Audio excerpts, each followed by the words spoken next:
बोलो जयकारा बोल मेरे श्री गुरु महाराज की जय। गुरु ब्रह्मा गुरु विष्णु गुरुदेवो महेश्वरा गुरु साक्षात पर ब्रह्मा तस्मै श्री गुरुवे नमः। ध्यान मूलम गुरु मूर्ति पूजा मूलम गुरु पदम मंत्र मूलम गुरु वाक्यम मोक्ष मूलम गुरु कृपा। अखंड मंडलाकारं व्याप्तं येन चराचरं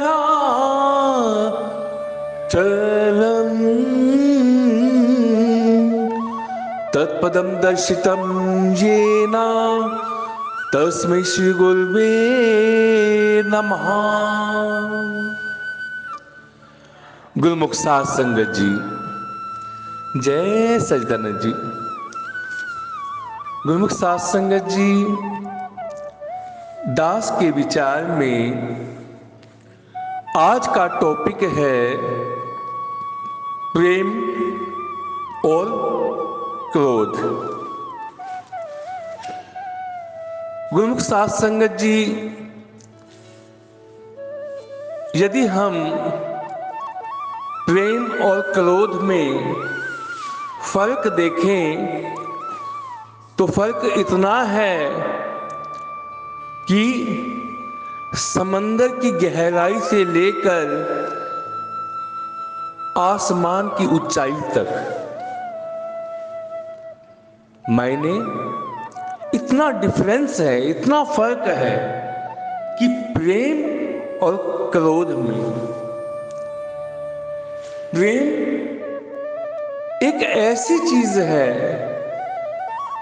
जो बेगानों को भी अपना बना देती है और क्रोध एक ऐसी चीज है जो अपनों को भी बेगाना कर देती है। अब प्रेम और क्रोध इनको पाया कैसे जा सकता है? अब ये हमने ही अपने हृदय में विचार करना है कि हमने अपने हृदय के अंदर प्रेम रखना है या क्रोध रखना है। एक तरफ तो गुरुमुखो जी, प्रेम वो है जो सुकून देता है, शांति देता है, हृदय को शीतल छाया देता है और हर वक्त आनंद को प्राप्त होता है हृदय। और क्रोध एक ऐसी चीज है जिसमें कि हर वक्त कलह है, कलेश है, अशांति है, दुख है और महा से महा भयंकर पीड़ा है। तो हमें किस मार्ग पे चलना है? प्रेम के मार्ग पे या क्रोध के मार्ग पे? अभी डिसाइड करना हमारे ही हाथ में है। देखिए, संसार में हम जब शब्द बोलते हैं, प्रेम को कैसे पाया जा सकता है, क्रोध को कैसे पाया जा सकता है? जब हम शब्द बोलते हैं तो गुरुमुखो जी, उस वक्त ये जीवा जो हमारे मुखारविंद में है वो ही काम करती है, वो ही हमें मार्ग दिखलाती है, वो ही हमारा रास्ता आगे के लिए चयनित करती है कि आने वाला रास्ता हमारा कैसा होगा। यदि जीवा से मधुर वाणी बोली जाएगी, मीठे वचन बोले जाएंगे, तो नेचुरल है कि प्रेम ही मिलेगा। और कड़वे वचन बोले जाएंगे, अपशब्द बोले जाएंगे, किसी को भी कुछ भी कहा जाएगा जो कि सुनने वाले को पसंद नहीं, तो बदले में अशांति ही मिलेगी। ये हमें ही डिसाइड करना है कि एक तरफ जो प्रेम की मूर्त है वो राम है, कृष्ण है, वाहिगुरु है, बुद्ध है, सतगुरु है, मीरा है, शबरी है, राधा है, हनुमान है।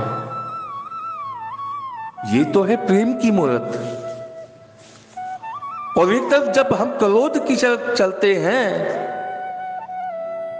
तो क्रोध में कंस है, हिरण्याकश्यप है, दुर्योधन है, रावण है, हिटलर है। अब हम इन सबके अगर एग्जाम्पल्स ले लें कि राम, कृष्ण, बुद्ध, वाहिगुरु, सतगुरु, मीरा, शबरी, राधा, हनुमान, तो इतिहास गवाह है कि इनके निकटता में जब भी जो भी रहा, आनंद में रहा, सुख में जीवन व्यतीत हुआ। वे स्वयं तो शीतल रहे, दूसरों को भी शीतल किया, क्योंकि प्रेम की मूर्त थे तभी पूजे गए। और एक तरफ क्रोध जिसमें कि कंस है, हिरण्याकश्यप है, दुर्योधन है, रावण है, हिटलर है, सिकंदर है, ये क्रोध की मूर्त थी। तो आज इनका नाम भी कोई लेना पसंद करता है क्या? कोई अपने बच्चों का नाम भी कोई कंस रखना चाहता है क्या? दुर्योधन रखना चाहता है क्या? रावण रखना चाहता है क्या? हिटलर रखना चाहता है क्या? कोई भी नहीं। क्यों नहीं रखना चाहता? यही इतना बड़ा फर्क है प्रेम और क्रोध में। यदि गुरुमुख हैं, प्रभु के प्रेमी हैं, प्यारे हैं, प्रभु को पाना है, तो सबसे पहली मांग ही यही है, विनम्र प्रेमी बने। जिस हृदय में विनम्रता है, प्रेम है, उसमें स्वयं परमात्मा आकर के निवास करते हैं। फिर परमात्मा कहते हैं, चाहे तू मुझे भज या ना भज, तू मुझे चाहे मान या ना मान, तेरे हृदय में दयालुता है, तेरे हृदय में प्रेम है, विनम्रता है, वो भी मेरी एक भक्ति है। प्रेम की इतनी महत्वता है। ये तो प्रेम की बात है उधो, बंदगी बस की नहीं है। प्रेमी बने। संसार में जितने भी महापुरुष भी हैं, जितने भी भगत भी हैं, जितने भी संसार के जीव भी हैं, बिना प्रेम के परमात्मा को नहीं पा सकते। ये 110% गारंटेड है। किसी भी परमात्मा को पाने वाले, चाहने वाले जीव को अगर परमात्मा की प्राप्ति की लालसा है तो उसके हृदय में सबसे पहले प्रेम होना चाहिए। यदि एक भी जीव के लिए कोई द्वेष भावना आ गई, क्रोध भावना आ गई, निंदा भावना आ गई, चुगली भावना आ गई, चाहे वो कोई भी है, चाहे वो भक्त है, गुरुमुख है, संत है, महात्मा है, बाई है, कोई भी है, फिर परमात्मा उनसे कोसों दूर है।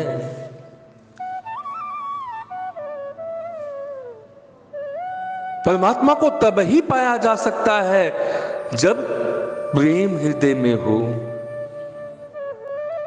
और यदि हम परमात्मा की प्रेम की मूर्त की तरफ, सदगुरु के दर्शनों की तरफ प्रेम रखें, लेकिन किसी व्यक्ति को कुछ समझे नहीं, उन्हें प्रेम नहीं करें, तो फिर वो प्रेम नहीं है, फिर वो परमात्मा का मार्ग नहीं है। परमात्मा ने कहा कि मैं जर्रे जर्रे में, कण कण में निवास करता हूं, हर जीव में, हर जड़ में, चेतन में निवास करता हूं। तो जिससे हम शत्रुता करते हैं, क्रोध करते हैं, तो क्या उसमें परमात्मा नहीं है क्या? उसने मुझे ऐसा कहा, उसने मुझे वैसा कहा, हमने उससे क्रोध कर डाला, उससे नफरत कर डाली, नफरत के ऐसे बीज बोए तो बदले में हमें नफरत की फसल ही मिली। टीट फॉर टैट का सौदा है ये तो, जैसे को तैसे वाली बात है कि जो दोगे वही लोगे। अब किसी को व्यापार भी करना है, अगर कोई मनी देता है, कोई रुपीस देता है, डॉलर देता है, पाउंड देता है, तो बदले में क्या मिलता है? वो सामान मिलता है जिसकी उसे चाहना होती है।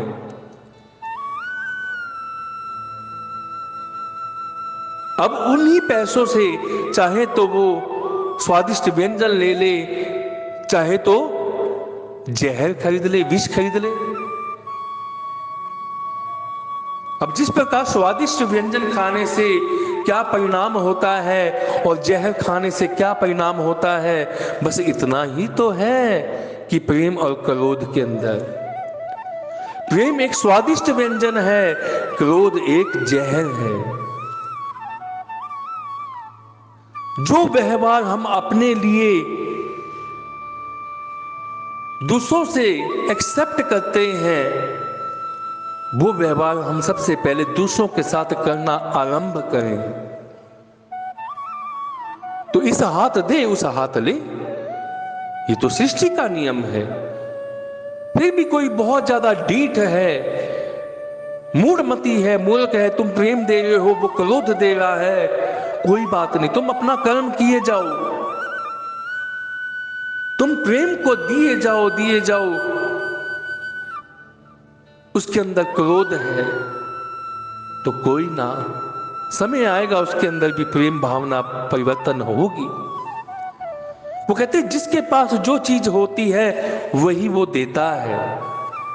यदि आप प्रेमी हैं, आपके हृदय में परमात्मा के प्रति लगन है, तो ये मान के तो चलना ही पड़ेगा कि आपके अंदर प्रेम होगा और है। आप अनुयायी हैं भगवान राम के, हनुमान के, कृष्ण के, सदगुरु के, वाहिगुरु के, तो आपके अंदर प्रेम होगा। अगर आप अनुयायी हैं कंस के, हिरण्यकश्यप के, दुर्योधन के, रावण के, हिटलर के, सिकंदर के, तो क्रोध तो होगा ही होगा।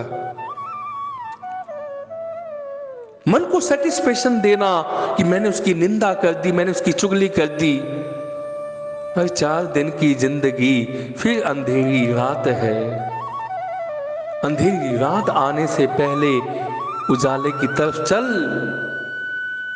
सोच समझ विचार कर कि जितनी जिंदगी मिली है उसको फूलों के मार्ग पे लेके जाना है या कांटों के मार्ग पे। कोई भी व्यक्ति ऐसा है क्या जो अंगारों पे चलना चाहे? आप हो? नहीं हो ना। फूलों पे चलना चाहोगे? चलना चाहोगे ना। तो फूलों पे चलना सबको पसंद है, अंगारों पे चलना किसी को पसंद नहीं, क्योंकि उनको पता है फूलों की तासीर महक देने वाली है, चरणों को सुकोमल करने वाली है, और अंगारों की तासीर जो जलते हुए अंगारे होते हैं, कोयले होते हैं, लकड़ी के टुकड़े होते हैं, उनकी तासीर जलन पैदा करने वाली है, दुख देने वाली है, मोटे मोटे छाले देने वाली है। इतना ही फर्क है प्रेम और क्रोध में। अभी डिसाइड हमने करना है कि हमने फूलों के मार्ग को चुनना है या कांटों के मार्ग को, अंगारों के मार्ग को। बिल्कुल बोलना तो हमें होता ही है, दो मीठे वचन बोल लेंगे तो हमारा क्या बिगड़ेगा। कोई भी घर में या परिवार में या आस में, पड़ोस में, ऑफिस में, संसार में, कहीं पे भी कोई भी है,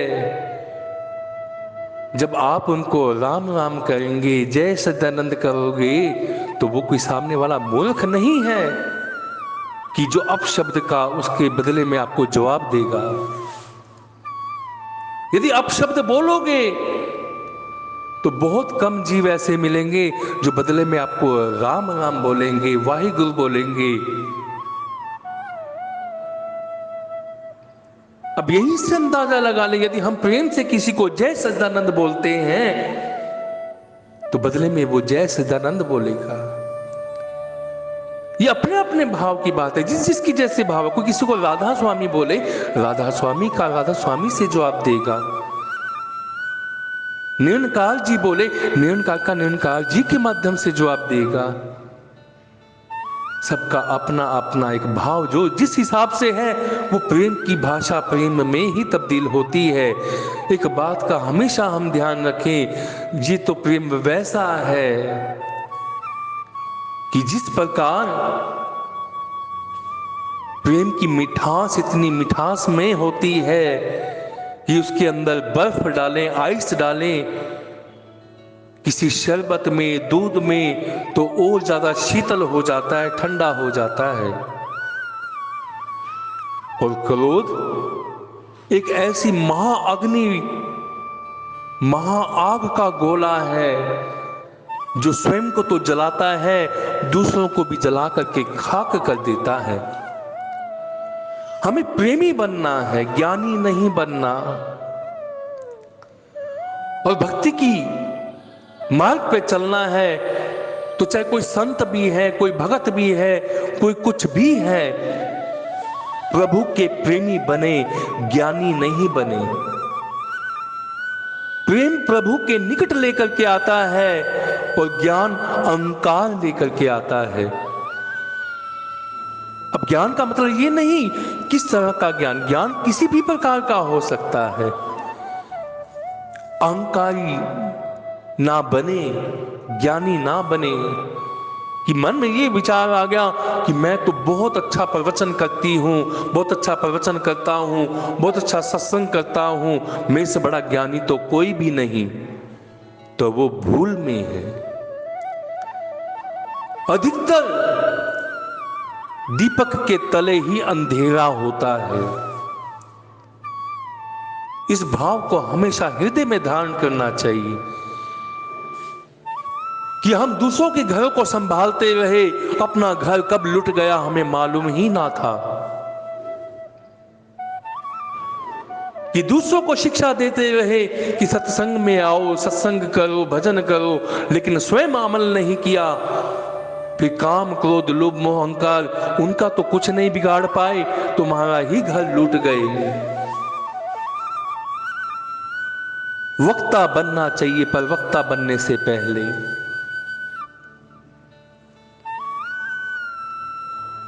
श्रोता बने, सुनने की तासीर हो। हर वक्त वक्ता पर वक्ता बनना भी वो उन्हीं को जायज है जिनको ये कृपाएं प्राप्त हुई है, जिन्होंने अपने आप को अमलिक बना दिया। जिन्होंने अमलिक नहीं बनाया और जो वचन करे, दास अपनी बात कर रहा है। क्योंकि मैं जब भी कोई शब्द कहता हूं, अपने आप को ही रिमाइंडर देता हूं कि कभी भी वक्ता बने, प्रवक्ता बने, प्रवचन दें तो सबसे पहले अपने ऊपर अमल करें कि हम दूसरों को रास्ता दिखा रहे हैं, क्या हम स्वयं उस रास्ते पे चल रहे हैं क्या? इस पे एक निगाह होनी चाहिए हर वक्त और प्रेम भाव तो ऐसा होना चाहिए जिनको कि ये एक जिम्मेवारी मिली है कि संगत को देखना है, संगत को संभालना है, संगत को भक्ति के मार्ग पे लेकर के चलना है, तो उसको तो विशेष तौर पे उसकी डबल एक ड्यूटी बन जाती है कि वो प्रेम भाव में दूसरों को भी प्रेम से चलाए। अब हर इंसान बुद्धिजीवी हो ये कोई आवश्यक नहीं, ना हो, मूर्ख हो चलेगा, लेकिन प्रेम का होना परम आवश्यक है। कभी भी अपने आप को किसी से कम मत आंको गुरुमुखो जी। किसी को कोई वीवीआईपी उपलब्धि नहीं मिली हुई। वीवीआईपी उपलब्धि केवल और केवल परमात्मा ने उनको दी है जिनके हृदय में प्रेम है, और वो वीआईपी उपलब्धि यही है कि प्रेम के बदले प्रेम, वो है वीआईपी उपलब्धि। संसार में कोई भी वीआईपी नहीं है सिवाय परमात्मा के। इस अंधेरे से निकले, क्रोध रूपी अंधेरे से हमें निकलना है। प्रेम उजाला है, क्रोध अंधेरा है। प्रेम सुख है, क्रोध दुख है। प्रेम आनंद का सागर है, क्रोध कष्टों की गागर है। अब डिसाइड हमने करना है गुरुमुखो जी, दिशा हमने कौन सी चुननी है, प्रेम की या क्रोध की।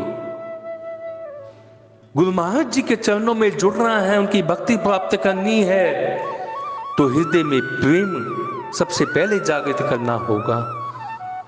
कोई भी गुरुमुख दिखे, संगत दिखे, या कोई भी बेगाना भी दिखे जिसे आप जानते भी नहीं, कोई आपके किसी कार्य के लिए आता है आपके निकट या नहीं भी आता, तो उसको प्रेम से जय सच्चिदानंद कीजिए। भक्ति बढ़ेगी, ये मेरी गारंटी है। जय सच्चिदानंद जी।